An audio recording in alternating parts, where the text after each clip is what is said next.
अच्छा जी, बिस्मिल्लाहिर्रहमानिर्रहीम। हमारा अगला टॉपिक है क्रोमोसोम्स के हवाले से, जिसमें हम बात करेंगे क्रोमोसोम्स की फोल्डिंग की और कंडेंसेशन की।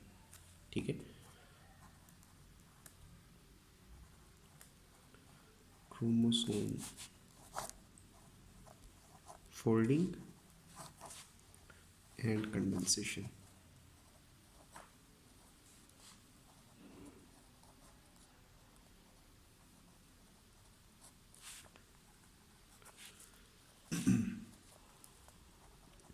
चलिए,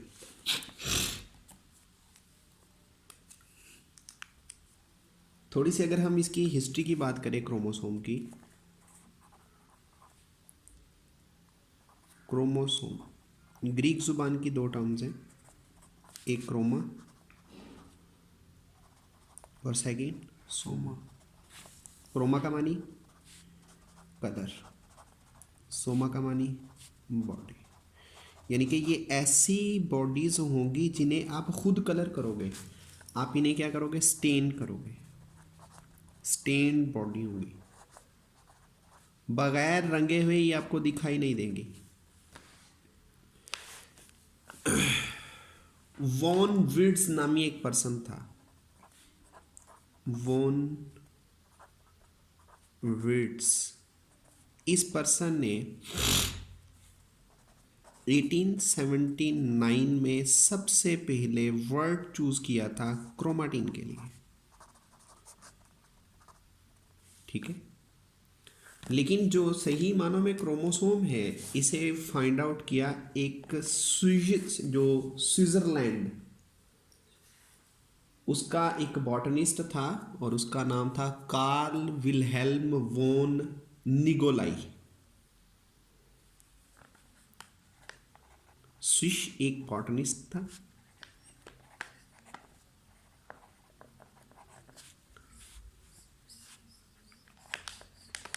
कार्ल विल्हेल्म वोन निगोलाई। बात कब की है, 1842 की। फाउंड आउट किस में किया, फाइंड आउट किस में किया, प्लांट सेल में। ठीक हो गया।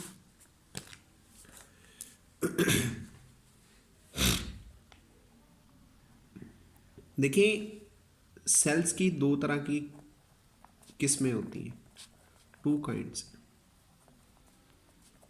एक हैप्लॉइड, एक डिप्लॉइड।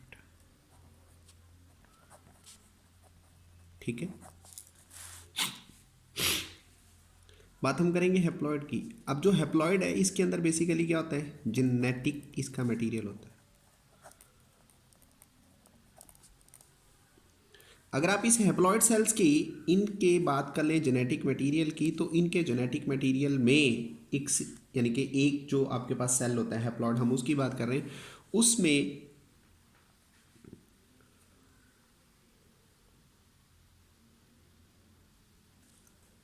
3 × 10⁻⁹ बेस पेयर्स होते हैं।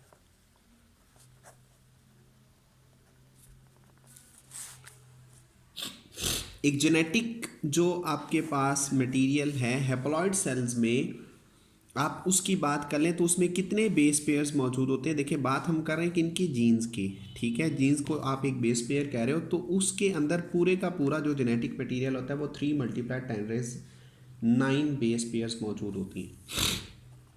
आप एक सिंगल बेस पेयर की बात कर लें, जो सिंगल बेस पेयर होता है, इसका इसकी जो थिकनेस होती है, थिकनेस वो कितनी होती है, 3.4 इतनी होती है। 3.4 एक थिक बेस पेयर होता है। अच्छा,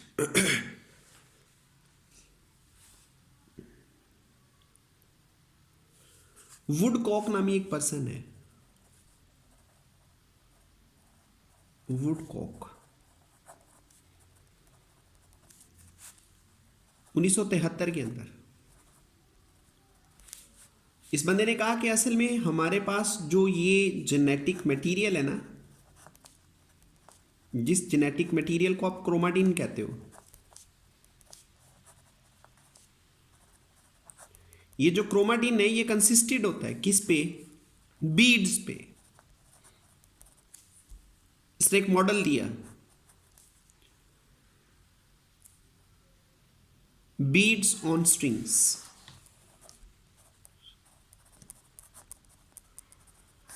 इसने कहा असल में हमारे पास ये जो बीड्स हैं, ये जो मोती हैं, ये किसके हैं? न्यूक्लियोसोम।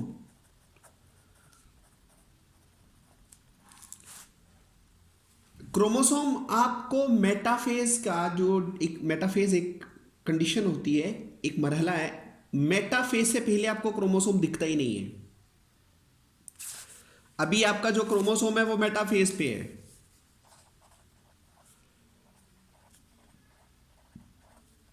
मेटाफेज पे जो क्रोमोसोम होता है, इसकी जो कंडेंसेशन होती है वो कितनी होती है? 1400 नैनोमीटर।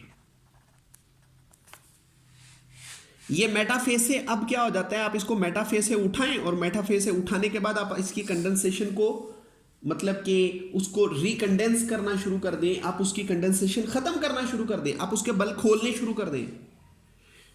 पहले वो 1400 नैनोमीटर था, फिर वो कितने पे आ जाता है? वो 700 नैनोमीटर पे आ जाता है। जब ये 700 नैनोमीटर पे आएगा, अभी तो बेसिकली तौर पर ये जो क्रोमोसोम है ये ऐसा है, ये आपके पास कौन सा है? मेटाफेज क्रोमोसोम है। अभी इसकी कंडेंसेशन कितनी है? 1400 नैनोमीटर है। अब आप ऐसा करें, इसकी कंडेंसेशन खोलना शुरू कर दें, ये 700 नैनोमीटर पे आ जाएगा। हाँ, 700 नैनोमीटर पे आया, ये एक बेतरतीब सा धागा बन जाएगा। ठीक, 700 नैनोमीटर से आपने इसको और मतलब कि खोलना शुरू कर दिया। 700 से ये कितने पे आ जाएगा? ये अब आ जाएगा 300 नैनोमीटर पे। जब ये 300 नैनोमीटर पे आएगा तो इसके क्या बनेंगे? लूप्स। अब इसके लूप प्रीपेयर्ड होंगे, ठीक है, ये ऐसे लूप बनाएगा। ये अब इसके लूप्स बन रहे। 300 नैनोमीटर के बाद, यानी कि जब इसके लूप बनना शुरू हो जाएंगे, आप ऐसा करें, इसको और मतलब इसकी जो कंडेंसेशन है वो खत्म कर दें, आप इसको और बल खोलना शुरू कर दें। जब आप इसको 300 नैनोमीटर से और नीचे लेके आओगे, ये अप्रोक्सीमेटली कहां तक आ जाएगा? 30 नैनोमीटर तक। जब ये 30 नैनोमीटर तक आएगा, ये आपको बीड्स दिखाई देंगे। अब वो जो 30 नैनोमीटर पे बीड्स बनेंगे, वो आप ऐसा कीजिएगा, यानी कि तस्बीह के वो जो दाने होते हैं, अब वो तस्बीह का दाना एक बीड है, उस बीड के ऊपर आपने क्या करना है? वो जो तस्बीह का धागा है वो रैप कर देना है। वो रैप करके एक स्ट्रक्चर बन जाएगी, उसको कहते हैं न्यूक्लियोसोम। न्यूक्लियोसोम बेसिकली कंजुगेटिंग मॉलिक्यूल होता है जो जीन की एक्सप्रेशन में इस्तेमाल होता है, कि जब आपके पास डीएनए और हिस्टोन प्रोटीन्स आपस में इकट्ठी होती हैं तब न्यूक्लियोसोम बनता है। अब ये न्यूक्लियोसोम बीड बन जाएगा 30 नैनोमीटर का। जब ये 30 नैनोमीटर से निकलकर आगे आएगा कितने पे? 11 नैनोमीटर पे, 11 नैनोमीटर पे। तो 11 नैनोमीटर के ऊपर ये आपको फाइबर्स मिलेंगे इसके, वो फाइबर्स हम बना लेते हैं। 11 नैनोमीटर से आप इसकी और कंडेंसेशन खत्म करेंगे तो 2 नैनोमीटर आपको इसकी थिकनेस मिलेगी, जिसके ऊपर आपका जो डीएनए होता है वो इस तरह दोहरा पीचदार एक धागा होता है, ये इस तरह का बना होता है। ये इसकी कंडेंसेशन 2 नैनोमीटर के करीब है अभी। तो ये मॉडल इंट्रोड्यूस करवाया किसने? Beads on the string. कौन? वुडकॉक। 1973 की बात है। ये इसने कब इंट्रोड्यूस करवाया? इसने कहा कि असल में हमारे पास क्या होता है कि 11 नैनोमीटर बेसिकली तौर पर एक फाइबर होता है, इतनी उसकी थिकनेस है, 11 नैनोमीटर के करीब। यहां पर जो बेसिकली तौर पर डीएनए और हिस्टोन प्रोटीन्स होती हैं वो एक दूसरे के साथ इतनी टाइटली फोल्ड नहीं होती, जितनी के अगर आप उसकी कंडेंसेशन ले जाओ कितने पे? 30 नैनोमीटर पे। ये सबसे पहले जब 30 नैनोमीटर पे स्ट्रक्चर बनती है ना, हम इस चीज को नाम देते हैं किसका? सोलिनाइड का। सोलिनाइड। जब आप इसकी सोलिनाइड की बात करेंगे, हम इसको कहते हैं सुपर हेलिक्स स्ट्रक्चर।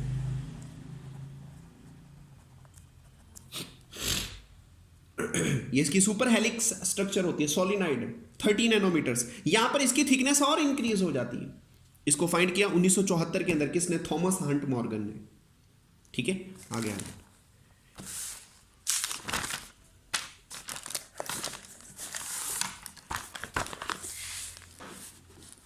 अच्छा जी,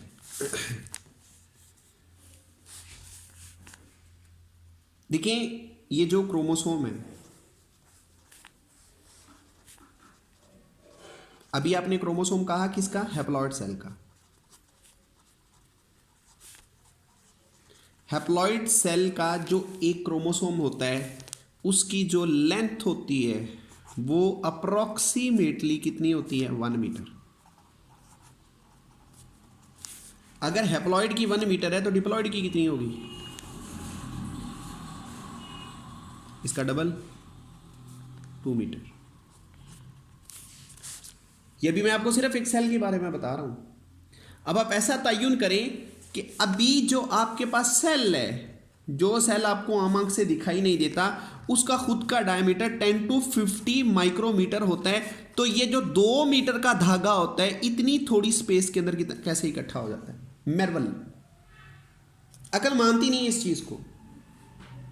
एक छोटी सी स्पेस के अंदर अल्लाह पाक ने ये जो चीजें बनाई हुई हैं, ये किस तरह से बना दी? असल में इनके बने होते हैं क्या? फोल्ड्स।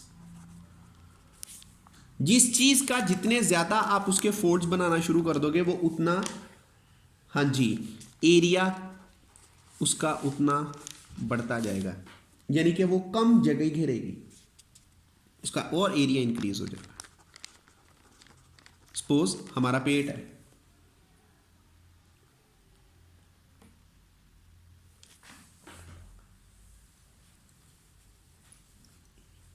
हाँ, यहां पर मतलब कि वो जो खाली जगह होगी वो और बचेगी, खाली जगह और बचना शुरू हो जाएगा। वैसे तो रियलिटी में एरिया लेस होता है, ठीक है, मैं आपको वो जो एम्प्टी स्पेस है उसके बारे में कह रहा हूं, वो एम्प्टी स्पेस और बच जाएगी और इंक्रीज हो जाएगी। ठीक है, हमारा पेट आप इसको स्केयर के लिहाज से करें 1 फीट बनता है, 1 फीट स्केयर बनता है, लेकिन इसके अंदर अंतड़ी की बात करें तो 9 मीटर लंबी होती है, वो 7 से 9 मीटर लंबी होती है अंतड़ी।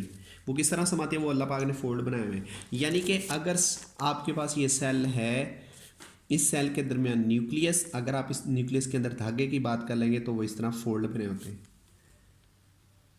हम किसी चीज का फोल्ड बनाते हैं, उसके दोनों सिरे खोलेंगे, वो दरमियाने की गांठ बन जाएगी, एक गांठ लग जाएगी। लेकिन अल्लाह पाक ने इसका ऐसा धागा बनाया होता है कि आप इसको खींचोगे ना, गांठ नहीं लगेगी। ठीक हो गया?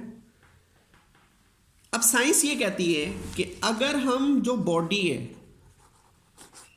इस बॉडी के जितने भी सेल्स हैं, उन सभी सेल्स का जो जेनेटिक मटेरियल है, उस जेनेटिक मटेरियल को नाम क्या दिया जा रहा है? डीएनए का। कि उन सभी के डीएनए को आपस में जोड़ी जाएं, उनके जोड़ें तो वो एक डिस्टेंस कवर करते हैं। कितना? अर्थ और जुपिटर के दरमियान जो डिस्टेंस बनता है, यानी कि वो अर्थ से चलेंगे जुपिटर तक जाएंगे, जुपिटर से वापस जब अर्थ में आएंगे दरमियान में खत्म हो जाएंगे। अर्थ और जुपिटर का जो दरमियानी फासला है वो कितना बनता है? 861.8 मिलियन किलोमीटर बनता है। ठीक है,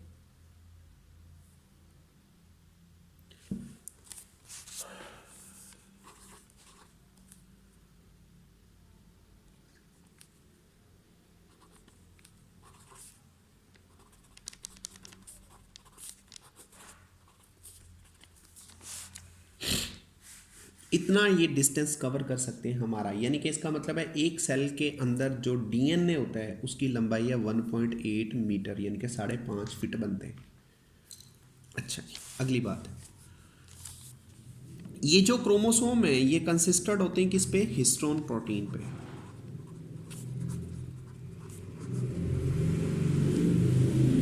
आपने कल यही कहा कि बेसिकली ये बने किसके? हिस्टोन प्रोटीन के बने हुए।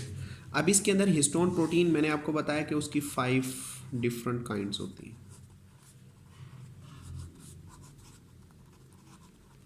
चलिए एक स्ट्रक्चर बनाते हैं।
ये हमारे पास 11 नैनोमीटर थिक एक फाइबर है।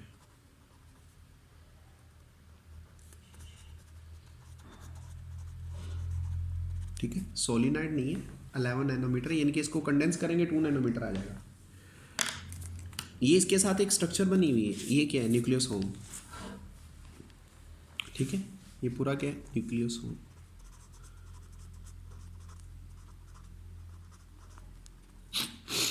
ये हिस्टोन प्रोटीन है,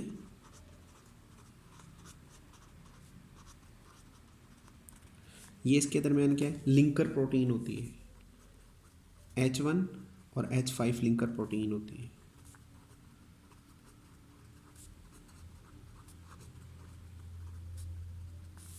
ये लिंकर डीएनए कहलाता है।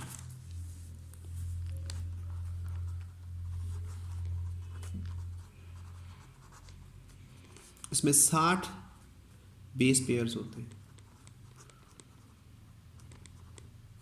60 बेस पेयर है। और इसके अंदर बेसिकली तौर पर ये वाला जो पूरा एक न्यूक्लियोसोम बना होता है, ये अब जारी सी बात है, इसके ऊपर कितनी बार धागा रैप है, 2 बार। एक बार ये टर्न हो चुका है और एक बार ये टर्न हो चुका है, 2 बार धागा रैप है। तो जब ये 2 टर्न बनाते हैं, इसको सुपर हेलिकली एक स्ट्रक्चर कहते हो, और इसके अंदर 146 बेस पेयर होते हैं। तो 146 बेस पेयर ये वाले हो गए, और यहाँ तक जो 60 बेस पेयर ये हैं, इनको इकट्ठा कर दे तो अप्रॉक्सीमेटली 200 बेस पेयर बनते हैं। किसके अंदर, एक सिंगल न्यूक्लियोसोम्स में। ठीक हो गया। अच्छा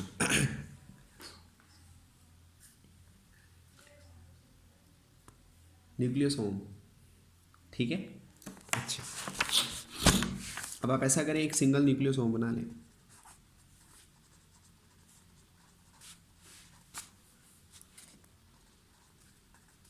एक सिंगल न्यूक्लियोसोम में 8 प्रोटीन्स होती हैं,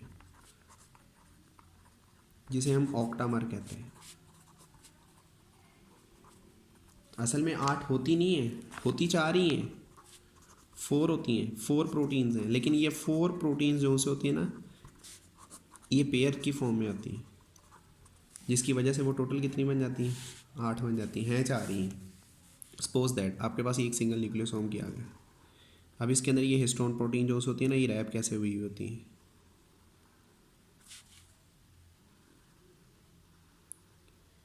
ये वाली H, इन्हें कहा जाता है H4 हिस्टोन प्रोटीन, ये वाली कहलाती है H3 histone protein.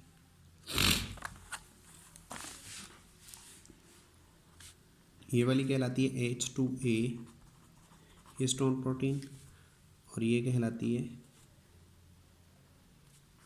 H2B histone protein. 2 ये हो जाएंगी, 2 ये, 2 ही ये, 2 ही ये, और 2 ही, 2 4 6 और 8 ऑक्टाव। तो अब इनके ऊपर डीएनए रैप हुआ होता है ऐसे।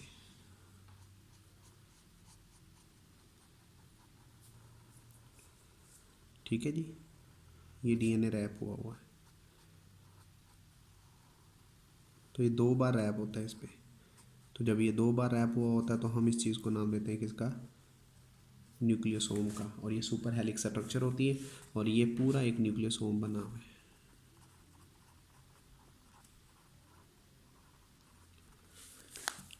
याद रखिएगा, डीएनए और प्रोटीन एक टाइटली बॉन्ड बनाते हैं, क्योंकि ये जो अंदर प्रोटीन्स हैं, इनके पास लाइसन और